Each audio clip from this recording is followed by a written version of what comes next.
Pemimpin de facto Myanmar Aung San Suu Kyi ditahan oleh militer Myanmar. Reuters melaporkan Suu Kyi dan sejumlah tokoh senior dari Partai National League for Democracy atau NLD ditangkap dalam sebuah penggerebekan pada Senin 1 Februari 2021 dini hari.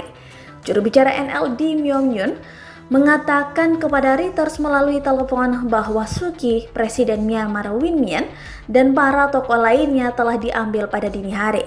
Saya ingin memberitahu rakyat kami untuk tidak menanggapi dengan gegabah dan saya ingin mereka bertindak sesuai dengan hukum, katanya. Penahanan Suu Kyi dan politikus dari partai NLD terjadi setelah ketegangan yang meninggi selama beberapa hari terakhir antara pemerintahan sipil dengan militer. Militer menuduh hasil pemilu Myanmar pada November 2020 telah dicurangi sehingga NLD bisa menang telak. Angkatan bersenjata Myanmar yang dikenal sebagai Tatmadaw sebelumnya dikhawatirkan akan melakukan kudeta lagi karena menentang hasil pemilu Myanmar.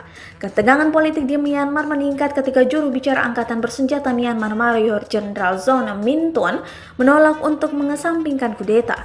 Dia juga memperingatkan bahwa Angkatan bersenjata dapat mengambil tindakan jika keluhan tentang kecurangan dalam pemilu Myanmar tidak ditangani.